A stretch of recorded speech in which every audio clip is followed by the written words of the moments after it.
ఉన్నది దేవా. నాయన ఈ మార్నింగ్ స్టార్ అపోస్తలిక సంఘమును ఈనాటికి ఈ విధంగా ఆశీర్వదించావు.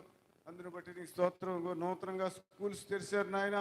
మరి స్కూల్స్కి వెళ్తున్న బిడ్డలందరి కొరకు ప్రార్థన చేస్తున్నాను. జ్ఞానమందును, వయస్యందును, దేవుని దయందును, పెద్దల దయందును వర్ధిలింప చేయండి నాయన. యవనస్తులను బట్టి వందనాలు. గురి కలిగిన జీవితం యవన బిడ్డలందరూ జీవించాలి నాయన. యవన వయసులో యెహోవా కాడి మోయట నరునికి మేలు. కుమార్తెలందరూ ఇంతవరకు నిన్ను స్తుతిస్తూ, ఆరాధిస్తూ, ఘనపరుస్తూ స్వరమెత్తి నాయన వారి శక్తి కొలతగా నిన్ను ఆరాధించారు. బిడ్డలందరికీ మంచి భవిష్యత్తులు అనుగ్రహించమని ప్రార్థన చేస్తున్నాం. సంగీత పరిచర్యలో నాయన సహకరించిన యవన బిడ్డను కూడా, వారిని, వారి కుటుంబాన్ని కూడా ఆశీర్వదించి, సంఘమంతయు కూడా నాయన నిన్ను ఆరాధించారు తండ్రి. మేము చేసిన ఆరాధనలపై నాయన మీరు ఆశీర్వాదాన్ని నమ్ముచున్నాము తండ్రి. దేవా, ఇశ్రాయేలుని చేయి స్తుతుల మీద ఆసీనుడమైన దేవుడు ఈ చిన్న మంద చేసిన స్తుతిపై ఆసీనులు అయ్యారని నమ్ముచున్నాము దేవా. నీకే వందనాలు. మా యొక్క కుటుంబ యజమానులందరి కొరకు ప్రార్థన చేస్తున్నాను నాయన. వారి యొక్క ఆలోచనలు, వారి తలంపులు, వారి యొక్క పనులు సమస్తము నీ చేతుల్లో పెడుతున్నాను నాయన. నాయన ఎక్కడికి వెళ్ళినప్పటికీ క్షేమంగా వెళ్ళి క్షేమంగా రావాలి. అతడు చేయనిదంతయు సఫలమగునని రీతిగా మా బిడ్డలు చేసే ప్రతి పనిని కూడా సఫలం చేయమని ప్రార్థిస్తున్నాను. ఎవరు ఖాళీగా ఉండకుండా ప్రతి ఒక్కరు కూడా నాయన మరి ఉన్నతమైన ఆశయాలు కలిగి కుటుంబం కొరకు నాయన వారి వారి బాధ్యతలు వారు నెరవేర్చేటువంటి ధన్యులైన తండ్రులుగా మా బిడ్డలను ఉంచమని ప్రార్థన చేస్తున్నాను తండ్రి.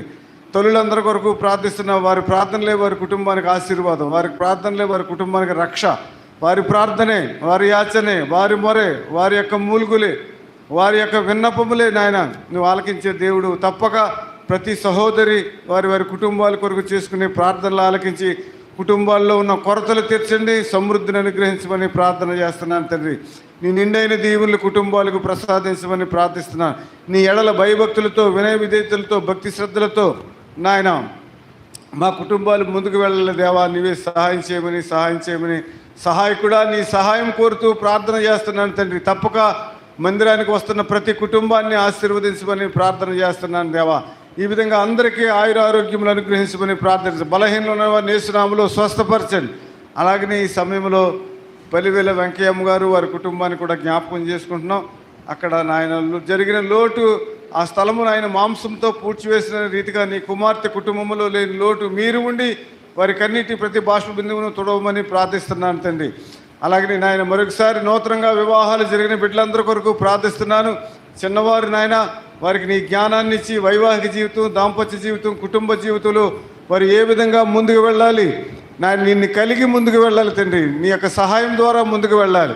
ఆ విధమైనటువంటి జ్ఞానాన్ని పరిశుద్ధ వివాహం జరిగిన బిడ్డలందరికీ కూడా అనుగ్రహించండి. ఇంకా వివాహాల కొరకు ఎదురు చూస్తున్న బిడ్డల కొరకు ప్రత్యేక ప్రార్థన చేస్తున్నాను నాయన. వారిని కూడా నీ కృపలో జ్ఞాపకం చేసుకుని ఏకాంగులను సంసారులుగా మారుస్తారని వాగ్దానం చేసినటువంటి దేవుడు, వాగ్దానం వారి పట్ల నెరవేర్చండి. అలాగనే సంతానం కొరకు ఎదురు చూస్తున్నారు అనేక సంవత్సరాలుగా. ఆ బిడ్డల కొరకు ప్రార్థిస్తున్నాము తండ్రి. ఎంతవరకు ప్రార్థన? ఇచ్చేంత వరకు ప్రార్థన నాయన. ఇదిగో సంతు లేని దానిని కుమారులు గల తల్లిగా చేస్తారన్నావు. ఆ వాగ్దానము సంతానం కొరకు ఎదురు చూస్తున్నటువంటి దంపతులకు మీ పట్ల మీరు నెరవేర్చమని ప్రార్థన చేస్తున్నారు. నిన్ను స్వస్థపరిచే యెహోవా నేనే అన్నావు దేవా. ఇదిగో బలహీన సమయంలో బలపరిచిన దేవుడు, స్వస్థతనిచ్చిన దేవుడు, ఆరోగ్యమిచ్చిన దేవుడు, ఆయుష్నిచ్చిన దేవుడు, ప్రతి ఒక్కరికి నిత్యమైనటువంటి నాయన దీర్ఘాయుష్యులు అందరికీ అనుగ్రహించమని ప్రార్థన చేస్తున్నాం. కలువరి శిలువ ప్రేమను కలిగి, కలువరి శిలువ ప్రేమను ప్రతిదినము ప్రతి ఒక్కరు కూడా అనుభవిస్తూ నాయన కలువరి శిలువ ప్రేమ జీవనదిలా పొంగేటువంటి ప్రేమ, కలువరి శిలువ ప్రేమ ఆదరించేటువంటి ప్రేమ, కలువరి శిలువ మమ్మల్ని హక్కును చేర్చుకున్నటువంటి ప్రేమ, కలువరి శిలువ ప్రేమ మమ్మల్ని హత్తుకున్నటువంటి ప్రేమ. నీ ప్రేమ కొరకు వందనాలు, స్తోత్రాలు చెల్లిస్తున్నాయన. ఈ విధంగా ఏ స్థలాలలో ఈ సమయంలో మందిరంలో ఆరాధన జరుగుతున్నావో వాటన్నిటిని ఆశీర్వదించి ఆరాధనకు వెళ్ళి ప్రార్థన చేసుకునే వారు అందరి యొక్క మనవులు, యాచనలు, విజ్ఞాపన, మొర ఆలకించి రాబోయే వారమంతయు అందరి కుటుంబాలకు ఆశీర్వాదకరంగా చేయమని చేసిన మేలులన్నిటి కొరకు వందనాలు, స్తోత్రాలు చెల్లిస్తూ యేసు నామమున ప్రార్థన అడిగి వేడుకొనుచున్నాము తండ్రి. ఆమేన్. అద్భుతం చేయుమయా నా జీవితంలో, నిన్నే నమ్మి ఉన్నానేసయ్యా. అద్భుతం చేయుమయా నా జీవితంలో, నిన్నే నమ్మి ఉన్నానేసయ్యా. నిన్నే నమ్ముతున్నాను, నీ వంటి వారు ఎవరయ్యా.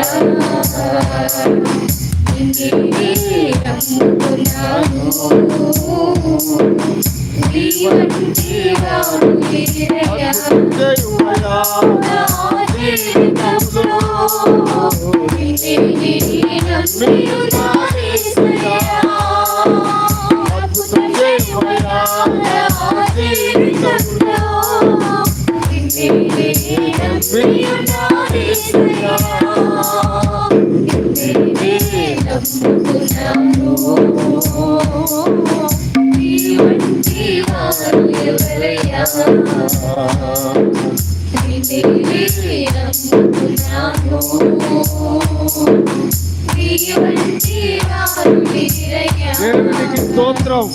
కీర్తన గ్రంథం నుండి 96వ కీర్తన 797వ పేజీ 96వ కీర్తన ఉత్తర ప్రచిత్త రీతిగా చదువుదారి అమ్మగారు చదువు వినిపిస్తారు. 96వ కీర్తన వచనం వెంబడి వచనము ఉత్తర ప్రచిత్రములుగాను గాన ప్రతిగానములుగాను దేవునికి వాక్యముతో స్తుతి ఆరాధన. 96వ కీర్తన.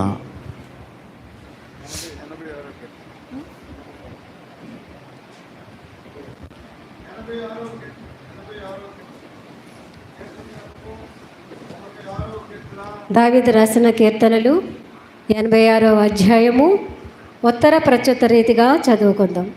యెహోవా, నేను దీనుడను దరిద్రుడను, చెవి యొగ్గి నాకు ఉత్తరమేమో.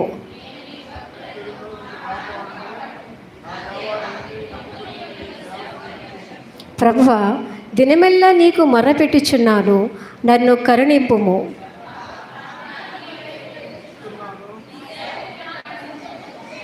ప్రభువా, నీవు దయాళుడవు, క్షమించుటకు సిద్ధమైన మనస్సు గలవాడవు, నీకు మొర్రపెట్టు వారందరి ఎడల కృపాతిశయము గలవాడవు.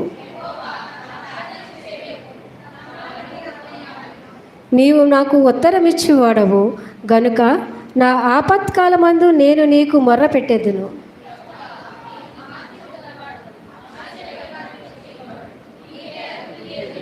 ప్రభువా, దేవతలలో నీ వంటి వాడు లేరు, నీ కార్యములకు సాటి అయిన కార్యములు లేవు.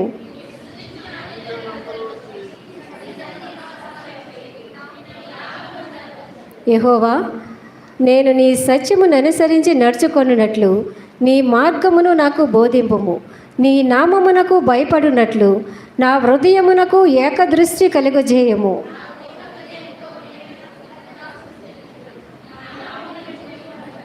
ప్రభువా, నా దేవా, నా ఎడల నీవు చూపిన కృప అధికమైనది. పాతాళపు అఘాతము నుండి నా ప్రాణమును తప్పించి ఉన్నావు.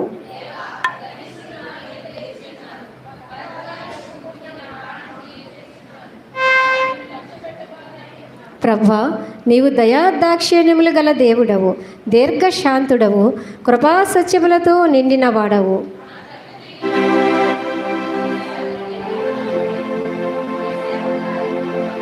యెహోవా, నీవు నాకు సహాయుడివై నన్ను ఆదరించుచున్నావు.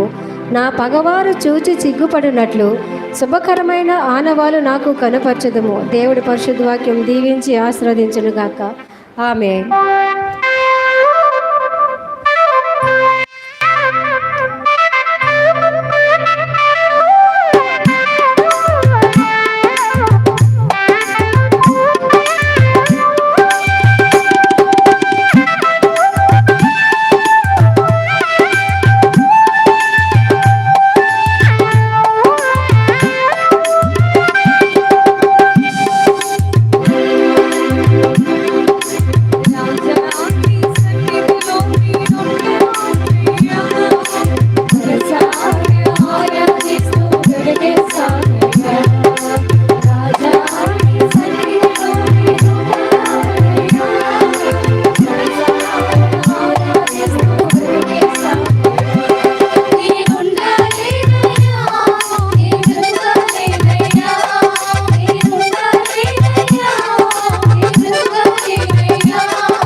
దేవునికి స్తోత్రం కలుగును గాక. హల్లెలూయా హల్లెలూయా. హల్లెలూయా. దైవజనులు రత్నతేజ గారు వచ్చి వర్తమానం ఇవ్వాల్సిందిగా ప్రభు పేరిట మనం చేస్తున్నారు. అందరూ చప్పట్లు కొడుతూ వారిని ఆహ్వానించారు.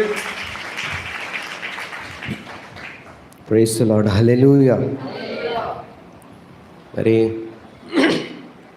ముందుగా దేవునికి వందనాలు, పాస్టర్ గారికి, పాస్టర్ గారికి, మరి కూడి వచ్చిన దేవుని బిడ్డలందరికీ ప్రభు పేరిట వందనాలు తెలియజేస్తున్నాను. యోబు గ్రంథము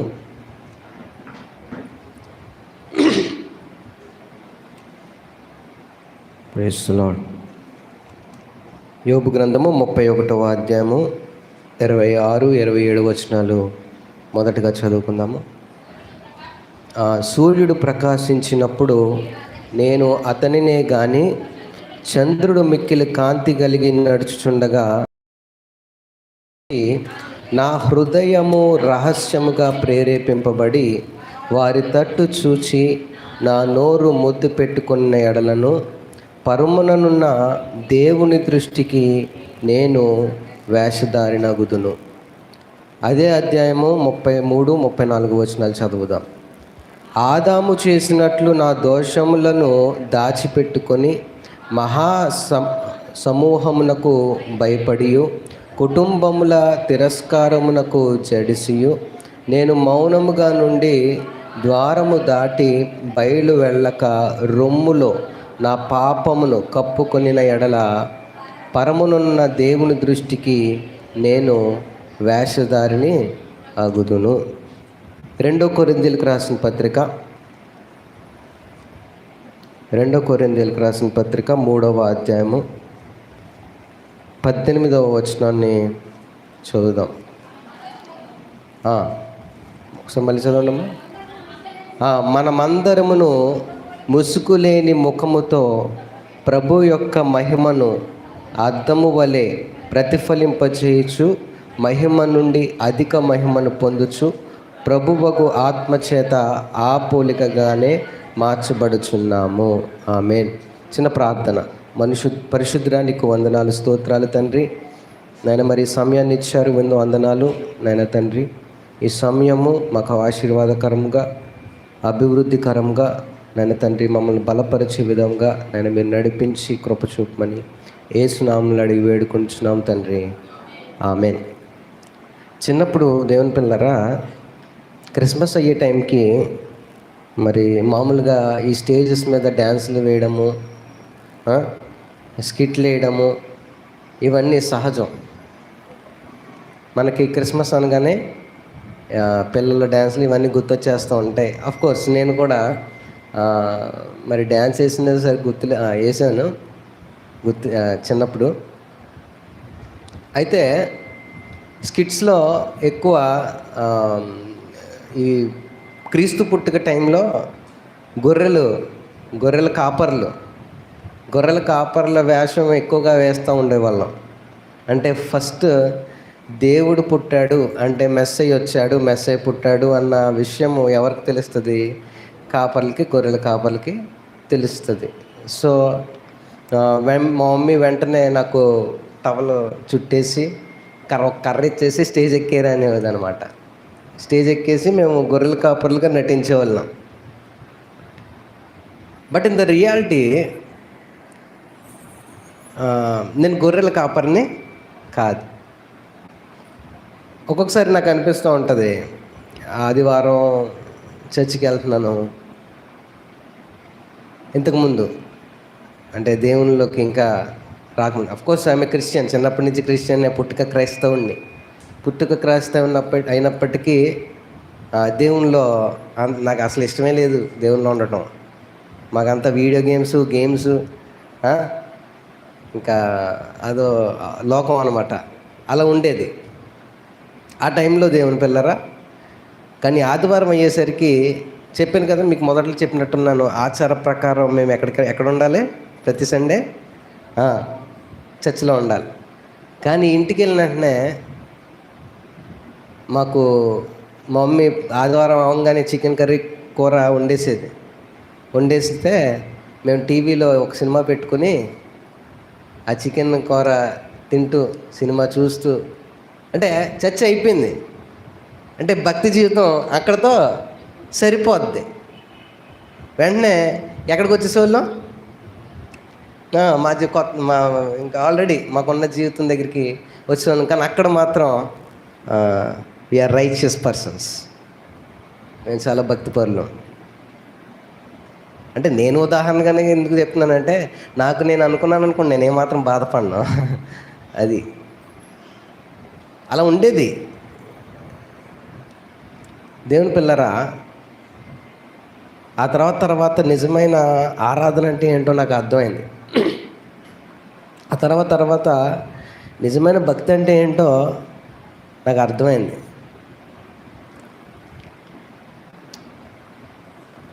నిజమైన ఆరాధన చర్చ్లో కంటే చర్చ్ బయట మనం ఎక్కువ చేస్తాం. నిజమైన ఆరాధన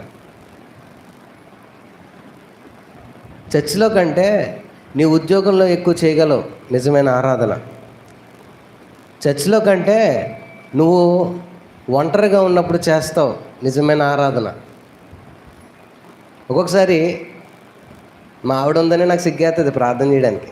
అంటే ప్రార్థన చేసుకుంటాను కానీ అందరి ముందు ఏం చేస్తాంలే అని చెప్పేసి ఒక్కొక్కసారి ఎవరు లేరనుకోండి, అప్పుడు మోకరించేసి ప్రార్థన చేసేస్తూ ఉంటాను. అక్కడ నాకు నిజమైన దేవునితో కనెక్షన్ నాకు వస్తూ ఉంటుంది.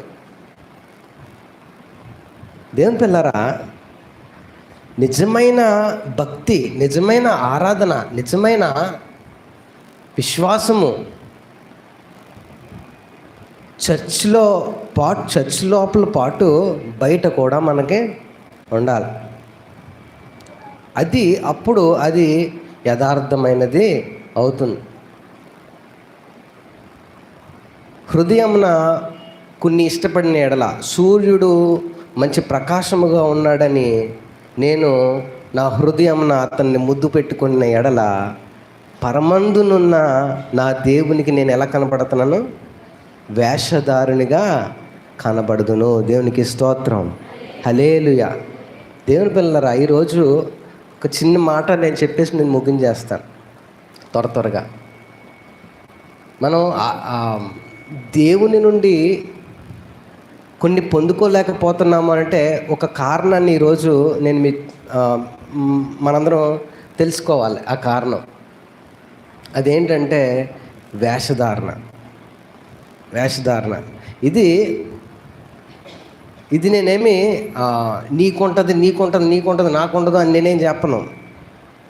ఏదో ఒక విషయంలో ఒక చిన్న వేషధారణ ఉంటుంది.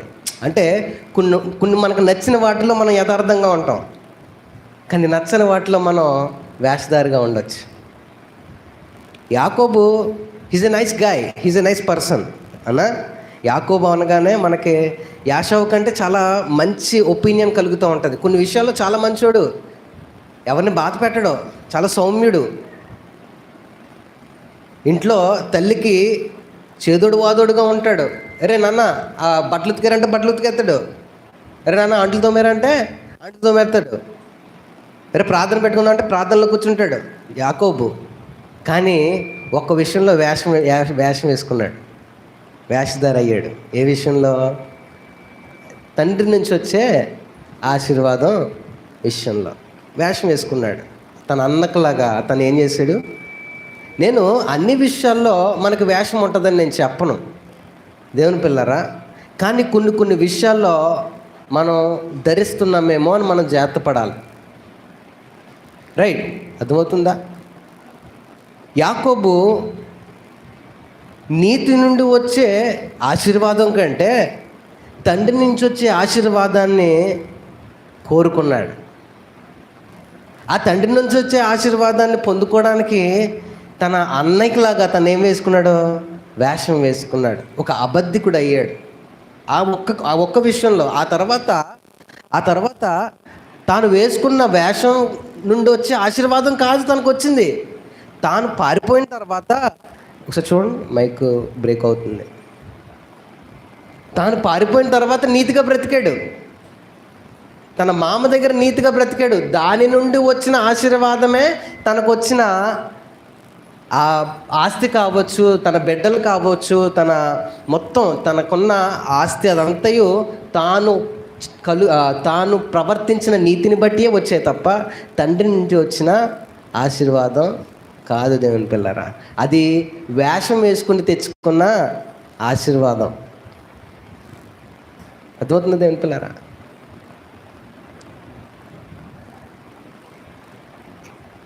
కొన్ని విషయాల్లోనే యాకోబు ఒక్క విషయంలో వేషం వేసుకున్నాడు. మనం ఏ విషయంలో వేషం వేసుకుంటున్నాం?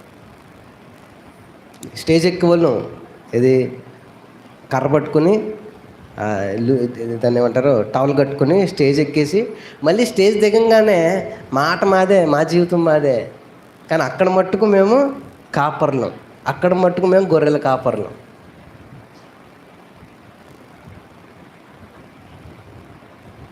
కానీ దేవుని దృష్టికి మనం ఏమై ఉన్నాం? దేవుని దృష్టికి మనం మన నిజాయితీని ఎలాగా మనం చూపించుకుంటున్నాం? దేవుని పిల్లరా, వేషం నుండి వచ్చే ఆశీర్వాదము మనకి పనికిరాదు, మనకు ఉపయోగకరంగా ఉండదు. అంటే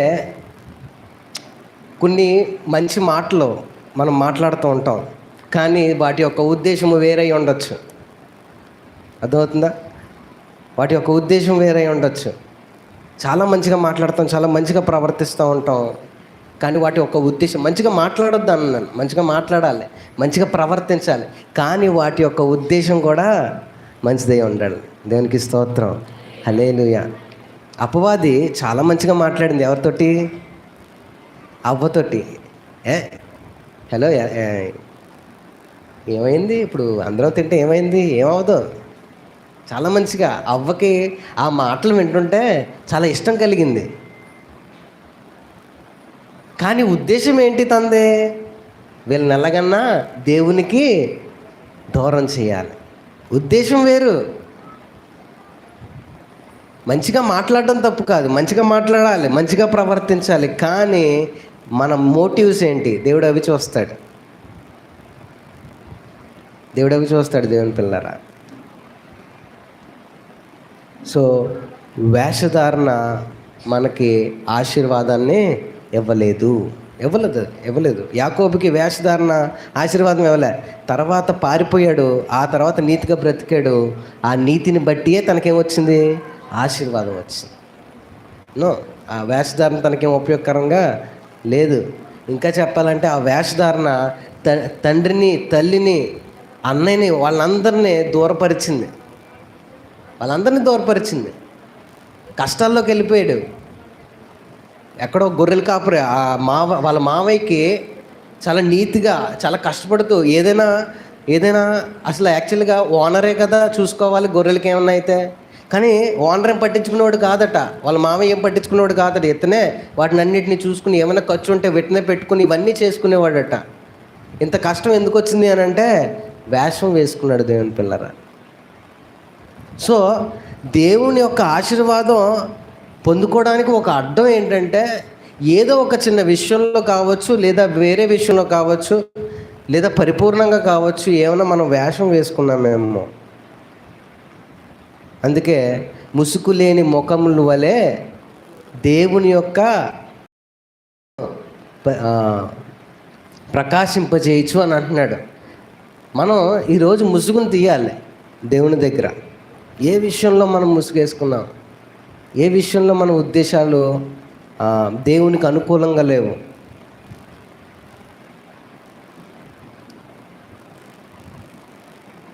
అతని ఉద్దేశం కూడా అంత కరెక్ట్ అనిపించదు. పోనీ అన్నయ్య ఆకలితో వచ్చాడు ఇంటికి, అమ్మ పాపం అన్నయ్య వేటాడి ఆకలితో వచ్చాడు, ఇప్పుడు రెడీగా ఏముంది, చిక్కుడుకాయ కూర వండి పెట్టాను, ఏదో చిన్న ముద్ద పెడితే ఏముంది అందులో, కానీ దానికి బదులుగా ఏమడిగాడు? నీ జ్యేష్ఠత్వము. Motive is very wrong. Of course తన ఆలోచన దేవుని యొక్క ఆశీర్వాదాలు, లేదంటే ఆశీర్వాదాలు పొందుకోవాలనే ఆలోచన మంచిదైనప్పటికీ మార్గము సరైనదిగా లేదు. వచ్చిన వ్యక్తి ఆకలితో వచ్చినప్పుడు నువ్వు ఇస్తే నేను ఇస్తాను, ఇదేంటి? నువ్వు మంచిగా ఉంటేనే నేను మంచిగా ఉంటాను, నువ్వు మంచిగా మాట్లాడితేనే నేను మంచిగా మాట్లాడతాను, నువ్వు మంచిగా ప్రవర్తిస్తేనే నేను మంచిగా. నో, అది కాదు క్రైస్తవ్యం, అది వేషధారణ.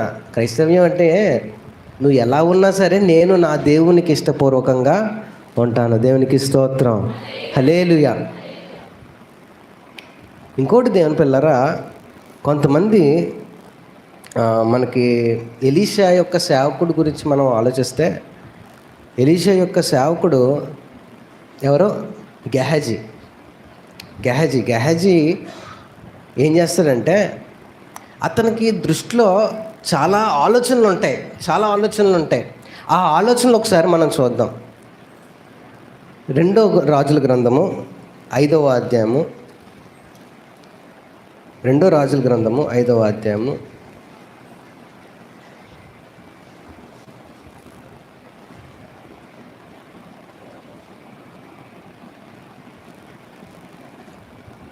26వ వచనం చూడండి. అంతటి ఎలీషా గెహజీతో అంటున్నాడు, ఏమంటున్నాడు? ఆ మనుషుడు తన రథము దిగి నిన్ను ఎదుర్కొనుటకు తిరిగి వచ్చినప్పుడు నా మనసు నీతో కూడా రాలేదా? ద్రవ్యమును, వస్త్రములను, ఒలీవ చెట్ల తోటలను, ద్రాక్ష తోటలను, గొర్రెలను, దాసదాసీలను సంపాదించుకొనుటకు ఇది సమయమా? అంటే దేవుని పిల్లరా, దేవుని సేవకుని యొక్క ఆలోచనలకి పూర్తి భిన్నంగా ఉన్న ఈ గెహజీ ఎవరికి దాసుడు సేవకుడుగా ఉన్నాడు? ఎవరికి స్టూడెంట్గా ఉన్నాడు? దేవుని సేవకుడికి స్టూడెంట్గా లేదా సేవకుడిగా ఉన్నాడు. అసలు సేవకుడిగా వెళ్ళాలి అని అంటే వీటన్నిటి మీద ఏం తీసేసుకోవాలి? ఇష్టాలను తీసేసుకోవాలి. కానీ వీటన్నిటినీ మనసులో పెట్టుకుని ఇంతకాలం ఎలా నటించాడు అని అంటే, నేను నీ సేవకుడును అన్నట్టుగా ఏం చేశాడు? గెహజీ నటిస్తూ వచ్చాడు. ఎప్పుడైతే నయమాన్ వచ్చాడో బోల్డన్ని గిఫ్ట్లు పట్టుకుని వచ్చాడు. ఎవరి దగ్గరికి? ఎలీషా దగ్గరికి. నువ్వు నాకు స్వస్థతనిచ్చావు, ఇక ఈ గిఫ్ట్లన్నీ నీకే అంటే ఎలీషా ఏమంటాడో, నాకు వద్దు, నాకు దేవుడు ఉన్నాడు, అది చాలు అని అంటే, గెహజీకి మనసులో ఏమనిపిస్తుంది అంటే 20వ వచనంలో, అంతటా దైవజనుడైన ఎలీషాకు సేవకుడు గెహజీ ఏమనుకుంటాడంటే, సిరియనుడైన ఈ నయమాను తీసుకొని వచ్చిన వాటిని అంగీకరించటకు నా యజమానునికి మనసు లేకపోయాను, కానీ యెహోవా జీవము తేడు నేను పరుగెత్తుకొని పోయి అతన్ని తీసుకొని అతని వద్దకు ఏదైనాను తీసుకొని నన్ను కొని ఇష్టపడ్డాడు. ఆ బహుమానాలు చాలా ఇష్టంగా కనిపించాయి, ఆ బహుమానాలు చాలా ప్రీతికరంగా కనిపించాయి. మనం ఎందుకు చదువుకున్నాం కదా, సూర్యుడు మంచి ప్రకాశంగా ఉన్నాడని నా మనస్సును నేను ఇష్టపడి ముద్దు పెట్టుకునే ఎడల నా దేవునికి నేను ఎలా కనపడుతున్నానో వేషధారినిగా కనపడుతున్నాను. దేవునికి స్తోత్రం. ఇప్పుడు గెహజీ ఇన్నాళ్ళు ఎలా ఉన్నాడో? వేషధారిగా ఉన్నాడు. అప్పుడు ఎలీషా అంటున్నాడు, ఇవన్నీ సంపాదించుకోవడానికి ఇది సమయమా? ఎలాగైతే నయమాను కుష్టి రోగంతో ఇక్కడికి వచ్చాడో, ఇప్పుడు ఆ కుష్టి రోగం ఎవరికి వస్తుంది? నీకు వస్తుంది అని చెప్పినప్పుడు, ఎప్పుడైతే రహస్యమందు ఆశపడ్డాడో దేవుని పిల్లరా, ఆ ముసుగేసుకుని లేదా ఆ వేషం వేసుకుని ఎన్నాళ్ళు ఉన్న ప్రతిఫలం అతనికి ఏమైంది? ఏం తీసుకొచ్చింది? కుష్టుని తీసుకొచ్చింది. దేవుని పిల్లరా, కుష్టు అనేది చాలా భయంకరమైన రోగం. నిన్న రామచంద్రపురం వెళ్తూ ఉంటే కొంతమంది కుష్టు వచ్చిన వాళ్ళు ధర్నా చేస్తున్నారు. అక్కడ రామచంద్రపురం దగ్గరలో లెప్రసీ హాస్పిటల్ ఉంటుంది, లెప్రసీ చర్చ్ ఉంటుంది. అయితే ఆ స్థలాన్ని అమ్మేస్తున్నారట. వాళ్ళేమో కూర్చుని ధర్నా చేస్తున్నారు. ఆ హాస్పిటల్ ఏం పెద్దగా బాగోలేదు, వాళ్ళు ధర్నా చేస్తున్నారు. ఇప్పుడు లెప్రసీ వాళ్ళని ఇంకొకరు చేర్చుకోవడం కూడా కష్టం, ఎందుకంటే అది ఒక అంటువ్యాధి, రైట్? సో కుష్టి అనేది చాలా భయంకరమైన వ్యాధి. ఆ వ్యాధి ఒక వేషధారికి ప్రతిఫలంగా వచ్చింది. దేవునికి స్తోత్రం, హల్లెలూయా. సో అప్పటి వరకు సేవకుడిగా ఉన్నాడు, కానీ మోటివ్ ఈజ్ డిఫరెంట్. వాడి యొక్క ఉద్దేశము, ఆలోచన విధానము అన్నీ వేరుగా ఉన్నాయి. ఎలీషాకి తగ్గట్టుగా, ఎలీషా సేవకులకు తగ్గట్టుగా గెహజీ లేడు. ఉద్దేశాలన్నీ వేరుగా ఉన్నాయి. దేవుని పిల్లరా, దేవుడు మన ఉద్దేశాలను చూస్తున్నాడు. దేవుడు మన ఆలోచనలను చూస్తున్నాడు. బయటికి మనం మంచిగానే కనపడతాం. నేను నా రహస్యమందు సూర్యునికి ముద్దు పెట్టుకున్న ఎడల, ఇష్టపడిన ఎడల, చంద్రుడు కాంతివంతంగా ఉన్నాడని నా హృదయం మందు నేను ఇష్టపడి ముద్దు పెట్టుకుని ఎవరికి కనపడదు, అది ఎవరికి కనపడదు. కానీ నా దేవునికి అది కనపడుతుంది. దేవునికి స్తోత్రం, హల్లెలూయా. లోపల నుంచి కడుక్కుంటూ రావాలి మనం. బయట పరిస్థితులు బాగోలేదు అని అంటే బాగోవు. ఎందుకంటే ఫస్ట్ లోపల నుంచి చేంజ్ రాలేదు. ఒక సామెత ఉంటుంది, నోరు మంచిదైతే ఎందుకు ఎలా మంచిదైపోతుంది, ఎలా మంచిదవుతుందంటే ఫస్ట్ నువ్వు సెట్ చేసేసుకున్నావు. నువ్వు సెట్ చేసేసుకున్నప్పుడు నీ పక్కన ఉన్నవన్నీ మెల్లమెల్లగా ఏమవుతాయి, సెట్ అయిపోతూ ఉంటాయి. దేవునికి స్తోత్రం. ఫస్ట్ నీ మోటివ్ కరెక్ట్ అయిపోయినప్పుడు, ఫస్ట్ నీ ఆలోచన విధానం కరెక్ట్ అయిపోయినప్పుడు నీ దగ్గర ఉన్న వాళ్ళ యొక్క ఆలోచన విధానం కూడా ఏమైపోతూ ఉంటుంది, కరెక్ట్ అయిపోతూ ఉంటుంది, సెట్ అయిపోతూ ఉంటుంది. అందుకే నోరు మంచిదైతే ఇది సత్యం.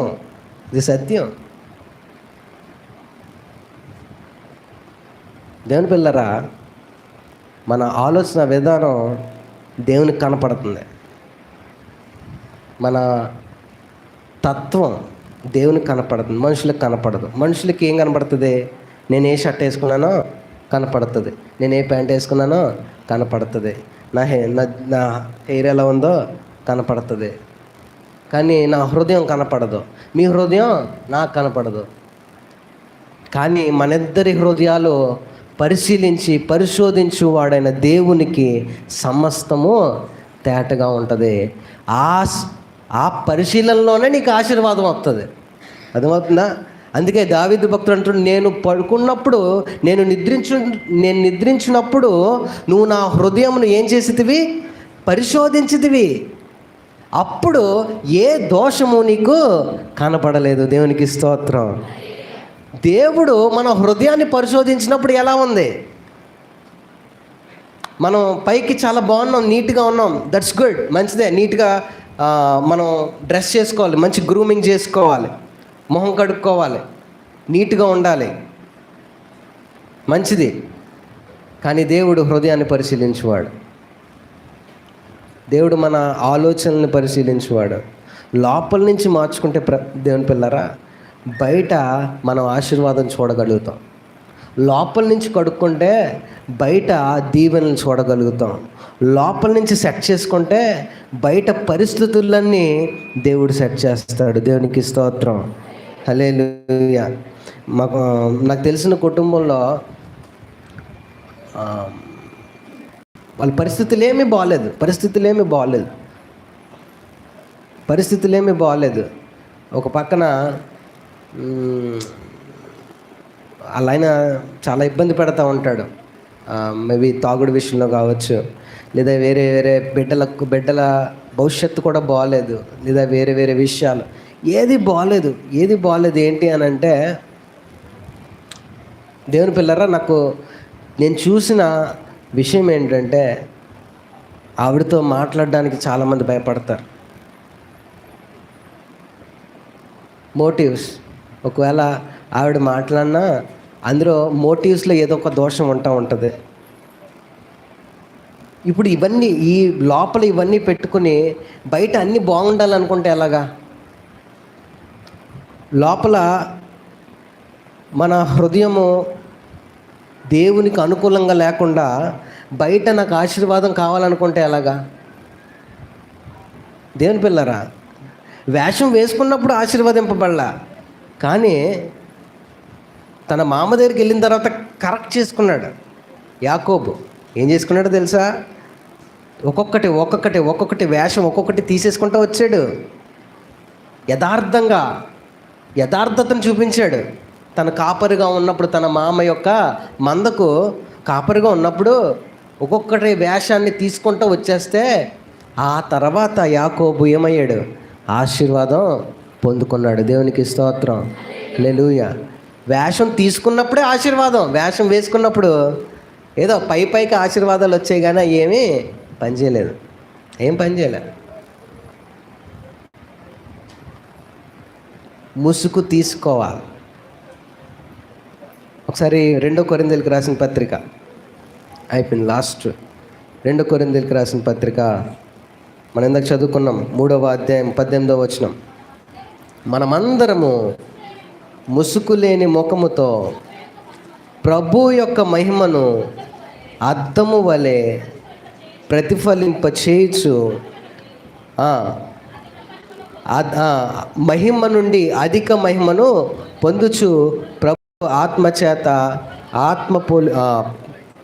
పోలికగానే మార్చబడదుము. దేవునికి స్తోత్రం. మనమందరము ముసుగు లేని ముఖముతో మనం దేవుని దగ్గరికి రావాలి. యథార్థముగా, యథార్థమైన భక్తితో, యథార్థమైన విశ్వాసముతో దేవుని మనం ఎదుర్కోవాలి. దేవుడు మన హృదయాన్ని పరిశీలిస్తాడు. దేవుడు మన ఆలోచనల్ని పరిశీలిస్తాడు. పరీక్షించినప్పుడు ఎలా కనపడుతుందో మనం చూసుకోవాలి.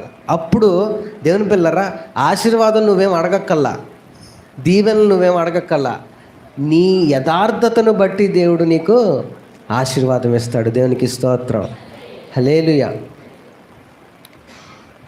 అననీయ సపేరాని అపోస్తుల కార్యాలు 5వ అధ్యాయంలో ఉంటుంది. అసలు యాక్చువల్గా కంటెంట్ ఏంటంటే, విషయం ఏంటంటే, అప్పుడు సంఘం కట్టబడింది. సంఘంలో దేవుడు అత్యధికంగా కృప చూపించాడు సంఘానికి. అప్పుడు వాళ్ళు ఏం చేసేవారంటే, హెచ్చు తగ్గులు లేకుండా వాళ్ళకున్న సమస్తాన్ని అమ్మేసి అందరికీ సమానంగా పంచిపెట్టేసేవారు అపోస్తులు. ఇంకా అందులో ఇంకా హెచ్చు తగ్గులు ఉండవు, అవునా? ఒకరిని తక్కువగా చూడడం, ఇంకెక్కువగా చూడడం. అయితే అలాంటి సమయంలో బర్నబ్బా అనే వ్యక్తి అని అపోస్తుల చేత అతను ఏం చేస్తాడంటే, తనకున్న భూమిని అమ్మేసి, తనకున్న ప్రాపర్టీని అమ్మేసి అపోస్తుల దగ్గర పెడతాడు. ఇది కాన్సెప్ట్ అనమాట. దాని గురించి ఎందుకు సాక్ష్యం చెప్పాడంటే, ఆ తర్వాత అననీయ సపేరా అని వాళ్ళు కూడా వాళ్ళకున్న భూమిని అమ్మి అందులో కొంత దాచేసి ఏం చేస్తారంటే, అపోస్తుల దగ్గర కొంత పెట్టి ఇదే మొత్తం అని అంటారు. అంటే ఇక్కడ వేషధారణ ఎలాగైంది అని అంటే, వాళ్ళు సంఘాన్ని మోసపరిచి, దేవుణ్ణి మోసపరిచి, మేము సంఘాన్ని ప్రేమిస్తున్నాము అన్నట్టుగా ఏం చేశారు, వేషం వేసుకున్నారు. దేవుని పిల్లరా, ఆ వేషము ఆ సమయంలోనే వాళ్ళకి ఏమైందంటే శాపంగా మారిపోయింది. చనిపోయారు అక్కడ. పేతురు అంటాడు, ఈ ఆస్తి అది మీదే కదా, పేరు కోసం వేషం ఎందుకు, అది మీ దగ్గర ఉన్నప్పుడు మీదే.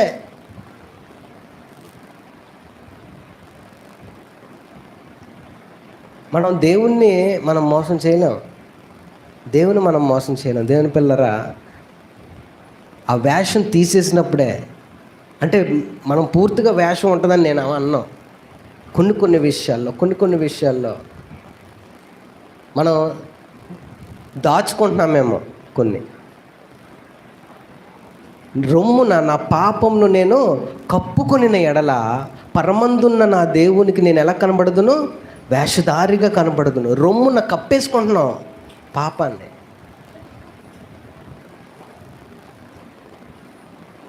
నా ఫోన్కి యాక్చువల్గా ఇంతకుముందు ఫోన్కి లాక్ పెట్టుకోవడమే చిరాకు నాకు. ఫోన్కి ఫ్రంట్ లాక్ ఉంటుంది కదా, నాకు ఇలా అనగానే వచ్చేయాలి. నాకు మళ్ళీ ఓపెన్ చేసుకుని నెంబర్స్ కొట్టుకుని లేదా ప్రింట్ వేసుకుని ఆ ప్రింట్ ఏమో పడకపోతే మళ్ళీ దాని మీద పెద్ద తలపోటు అని చెప్పేసి అసలు లాక్ పెట్టుకునేవాడిని కాదు. అలా అంటే అలా వచ్చేస్తుంది అంతే. కానీ ఇప్పుడు కొంతమందికి అయితే ఫోన్కి లాక్ ఉంటుంది. ఆ లాక్లో ఏమైనా గ్యాలరీ ఓపెన్ చేయాలంటే దానికి లాక్ ఉంటుంది. తర్వాత వాట్సాప్ ఓపెన్ చేయాలంటే వాట్సాప్కి లాక్ ఉంటుంది. ఏం ఓపెన్ చేయాలన్నా దానికి ఏముంటుంది. ఏం దాచుకుంటారని నాకు అర్థమవుతుంది. ఏం దాచుకుంటారు? నేను లాక్ నా ఫోన్కి లాక్ ఎందుకు ఉందో తెలుసా? ఫోన్పే వాడాలంటే తప్పకుండా నువ్వు స్క్రీన్ లాక్ పెట్టుకోవాలని డిమాండ్ చేస్తే పెట్టాను. నేను డిమాండ్ చేసింది ఆ యాప్, ఆ ఫోన్పే యాప్ డిమాండ్ చేస్తే తలపుట్రా బాబు అని చెప్పేసి అప్పుడు పెట్టాను. ఎందుకంటే ఫోన్పే మనం యూజువల్గా వాడతాం కాబట్టి. దానికి పాస్వర్డ్, దీనికి ఏం దాచుకోలే. రొమ్మున పాపమును కప్పుకొని ఎడల నా దేవునికి నేను ఎలా కనబడదును? వేషధారునిగా కనపడతాను. ఎందుకు కప్పుకోవాలి మనం?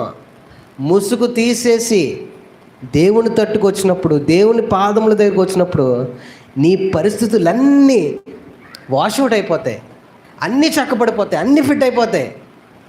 ముసుగు తీసేసి దేవుని సన్నిధిలో ఉండడమే. ఇక్కడ ఎలా ఉంటారో ఇంట్లో ఎక్కడ పని చేసేసి బాగా పని చేసి కొంతమంది మా చర్చిలో కూడా కొంతమంది చూస్తాను, తెగ రుద్దేస్తారు, కడిగేస్తారు, చేసేస్తారు. ఇంట్లో కాలు కింద ఎట్టరు. ఏంటది? వేషధారణ. చర్చిలోనే కాదు, ఇంట్లో చేయాలి. ఏం పిల్లరా, హృదయములు దేవుడు పరిశోధిస్తాడు. చాలా జాగ్రత్తగా ఉండాలి. నీ భక్తి చర్చిలో కంటే బయట ఎక్కువ కనపడాలి. అప్పుడు దేవుని పిల్లరా అద్భుతమైన ఆశీర్వాదం మనం చూడగలుగుతాం. చిన్న ప్రార్థన. దేవానికి వందనాలు, స్తోత్రాలు తండ్రి. నాయనా మా హృదయాలను పరిశీలించువాడు నీవే తండ్రి. ప్రభువా, అయా ప్రభువా, నాయన ఏ విషయంలోనైనా, అన్ని విషయాల్లో అని మేము అనుకోవట్లేదు, కానీ నాయన ఏదో ఒక చిన్న విషయంలో మేము వేషం వేసుకున్నామేమో నాయన, నీకు అనుకూలంగా మేము లేదా ముసుగు వేసుకున్నాం అయా. రొమ్మున నాయన తండ్రి పాపమును కప్పుకొని ఉన్నామేమో అయా. నీ దృష్టికి వేషధారులుగా మేము ఉన్నామేమో అయా తండ్రి. నాయన ఆ ముసుగు తీసివేయండి. దేవానికి స్తోత్రాలు అయా. నాయన తండ్రి, నీ సన్నిధిలో యథార్థముగా ముసుగు లేని ముఖముతో తండ్రి నీ సన్నిధిలో మేము ఉండుటకు నాయన మా అందరికీ కృప చూపి నడిపించమని యేసు నామములో అడిగి వేడుకొంచున్నాం తండ్రి. ఆమేన్. దేవునికి స్తోత్రం. హల్లెలూయా. వేశ్యనైనా క్షమిస్తాను కానీ వేషధారిని క్షమించన్న ప్రభు. చాలా సంతోషం. ఈ దినము మనందరికీ చక్కటి హెచ్చరికలు ఇచ్చినటువంటి పాస్టర్ కండవల్లి రత్నతేజ గారికి సంఘమంతటి తరపున ప్రత్యేకమైన వందనాలు. ఓ తల్లి కన్నను, ఓ తండ్రి కన్నను, ప్రేమించు దేవుడు, క్షమించు దేవుడు. ఓ తల్లి కన్నను, ఓ తండ్రి కన్నను, ప్రేమించు దేవుడు, క్షమించు దేవుడు. ప్రేయసి కన్నా ప్రేమించు దేవుడు, ప్రేయసి కన్నా ప్రేమించు దేవుడు. ప్రాణాన్ని త్యాగమిచ్చిన నిజ స్నేహితుడు, ప్రాణాన్ని త్యాగమిచ్చిన నిజ స్నేహితుడు. ఓ తల్లి కన్నను, ఓ తండ్రి కన్నను, ప్రేమించు దేవుడు, క్షమించు దేవుడు. దేవునికి స్తోత్రం. హల్లెలూయా. మొదటి సమూయేలు గ్రంథము 2వ అధ్యాయంలో ఇశ్రాయేలీయులకును ఫిలిష్తీయులకును యుద్ధం జరుగుతుంది. యుద్ధం జరుగుతున్నటువంటి సమయంలో ఇశ్రాయేలీయులు ఫిలిష్తీయుల మీద ఓడిపోయారు. 4,000 మంది చనిపోయారు. ఇశ్రాయేలీయులు దేవుని బిడ్డలు, వాగ్దానం చేయబడినటువంటి బిడ్డలు, దేవుని యొక్క నామము పెట్టబడినటువంటి ఇశ్రాయేలీయులు, దేవుని చేత గొప్ప కార్యములు దేవుని కొరకు చేసేటువంటి ఇశ్రాయేలీయులు 4,000 మంది ఓడిపోయారు. అప్పుడు వారి పెద్దలందరూ సమావేశమై ఆ సాయంకాల సమయంలో మనం ఎందుకు ఓడిపోయాం? దేవుడు విగ్రహారాధకుల చేతికి, మన విరోధుల చేతికి, మన శత్రువుల చేతికి మన వారిని అప్పగించడమే కాదు, మన సైనికులలో 4,000 మంది చనిపోయారు. ఎందుకొరకు చనిపోయారు అని వారు ఆలోచన చేసుకుని మరుసటి రోజు యుద్ధానికి మరలా వెళ్ళే ముందు మందసాన్ని తీసుకుని వెళ్ళిపోతారు అని వారు అందరూ అనుకుని దేవుని మందసాన్ని తీసుకుని వారు వచ్చారు. దేవునికి స్తోత్రం. ఇదంతా కూడా షిలోహు అనేటువంటి ప్రాంతంలో జరుగుతుంది. షిలోహు మందిరములో దేవుని మందసం ఉన్నది. దేవుని మందసాన్ని తీసుకుని వారు యుద్ధానికి వెళదారని మందసాన్ని వారు తీసుకొచ్చారు. తీసుకుని వచ్చి పెద్ద పెద్ద కేకలు వేస్తున్నారు. పెద్ద పెద్ద కేకలు వేస్తూ ఆరాధన చేశారు. ఆరాధన చేస్తుంటే ఈ యొక్క కేకలు, ఈ ఆరాధన శత్రువులైనటువంటి ఫిలిష్తీయుల సైన్యానికి వినపడింది. ఏమిటిరా, నిన్నే కదా 4,000 మందిని చంపేసే వాళ్ళనే, అయినప్పటికీ 4,000 మంది చచ్చిపోయినా 4,000 సమాధులు కట్టారు, అయినా వారిలో దుఃఖం లేకుండా సంతోషం ఎందుకు వస్తుంది అని వారు దాని కొరకు ఆ విచారణ చేసినప్పుడు ఏం జరిగింది అనే వారు ఆలోచన చేసినప్పుడు వారు రేపు మరలా మనతో యుద్ధానికి మందసాన్ని తీసుకుని వస్తున్నారు. దేవునికి స్తోత్రం, హల్లెలూయా. ఈ మాట ఫిలిష్తీయులకి తెలిసింది. రేపు మందసంతో వస్తున్నారు. మందసంతో వస్తున్నారా? దేవుని యొక్క మహాదేవుని మందసం, దేవదేవుని మందసమని వారు జడిసి 4వ అధ్యాయం 7వ వచనంలో జడిసి దేవుని దండుల నుండి వచ్చిరని, దండులోనికి వచ్చినని అనుకొని, అయ్యో మనకు శ్రమ, ఇంతకు మునుపు వారు ఎలాగో అయ్యయ్యో మహాశూరుడకు దేవుని చేతిలో మనము రేపు మందసంతో వస్తున్నారు. ఆ మహాదేవుని చేతిలో మనందరం కూడా చనిపోతామని ఇశ్రాయేలీలందరూ ఆ యొక్క ఫిలిష్తీయులందరూ కూడా, శత్రురాజులందరూ కూడా కన్నీరు కారుస్తున్నారటండి. అటువంటి సమయంలో మరుసటి రోజు యుద్ధం జరిగింది. దేవుని స్తోత్రం. మందసం ఉన్నప్పటికీ ఇశ్రాయేలీలు ఓడిపోయిరి. 40,000 మంది హతులైరి. ఆ దినమున 40,000 మంది హతులైరి. 11వ వచనం చదువుతారు. దేవుని మందసము పట్టబడెను, అది కాక 40,000 మంది. మందసం లేనప్పుడు 4,000 మందే చనిపోయారు, 3,000 మందే చనిపోయారు. మందసము తీసుకుని వెళ్ళిపోయారు యుద్ధ భూమిలోకి. మందసముతో వెళ్ళినప్పుడు 40,000 మంది చనిపోయారు. అందులో నుండి ఒకడు తప్పించుకుని ఇశ్రాయేలీయుడు ఊళ్ళోకి వచ్చేసాడు, షిలోహులోకి వచ్చేసాడు. వచ్చేసరికి ఆ ఊర్లో ఏం జరిగింది ఏంట్రా అని అడిగితే, మందసం పట్టబడింది, హోప్నే ఫీనెహాసులు చనిపోయారు అని అతను చెప్పినప్పుడు, 40,000 మంది చనిపోయారు అని చెప్పినప్పుడు యాజకుడు ఏలి వెనక్కి పడిపోయి ఏలి చనిపోయాడు. అదే సమయంలో నిండు గర్భిణితో ఉన్నటువంటి వారి కోడలు ప్రసవం జరుగుతుంది. ప్రసవ వేదనలో ఉన్న ఆ అమ్మకు మరి హోప్ని ఫీనెహాసులు చనిపోయారు, 40,000 మంది చనిపోయారు, అలాగనే ఏలీ కూడా చనిపోయాడు అని తెలిసిన వెంటనే ఆమె ఒక కొడుకును కని, ఈకాబోతు ప్రభావము పోయేను, దేవుడు మనల్ని విడిచి పోయేను, మహిమ పోయేను.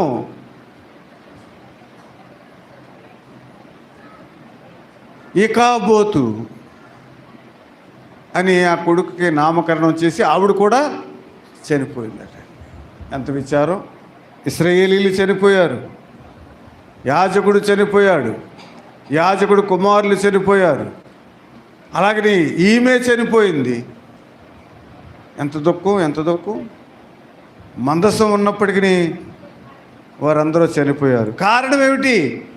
మీ పాపములు, మన పాపముల వలన దేవుడు మనల్ని విడిచి వెళ్ళిపోయాడు. మహిమ పోయింది, సన్నిధి పోయింది, ఆదరణ పోయింది, దేవుని యొక్క కృప పోయింది. మనం అనుకుంటాం ఒక్కొక్కసారి మనం దేవునిలోనే నడుస్తున్నాం, దేవునికి ఇష్టలుగా నడుస్తున్నాం, దేవుడు మనతో ఉన్నాడు, మనము దేవునితో ఉన్నాము అని మనం అనుకుంటాం. కానీ ప్రియ దేవుని బిడ్డలారా, యథార్థముగా ఈ ప్రార్థనలు, ఈ ఉపవాసములు, ఈ వాక్యము, ఈ బోధ, ఈ పరిచర్య ఇవన్నీ ఒక ఎత్తైతే ఆయన వాక్యానుసారంగా జీవించడమే అతి ప్రాముఖ్యమైనది. దేవునికి స్తోత్రం. వినువాడును గైకొనువాడు ధన్యుడే. మొదటి అధ్యాయంలో ప్రకటన గ్రంథంలో, చివరి అధ్యాయంలో గైకొనువారు ధన్యులు. దేవునికి స్తోత్రం. చప్పట్లు కొడుతూ దేవునికి వందనాలు.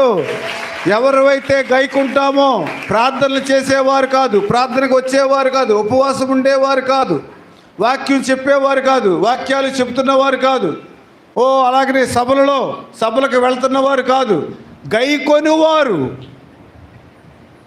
40,000 మంది చనిపోయారంటే 40,000 సమాధులు. ఒక్కరోజే ఎన్ని సమాధులు? 40,000 సమాధి పెట్లు, 40,000 మంది మృతులు. మందసం ఉన్నప్పటికీ మీరు చేసిన పాపం వలన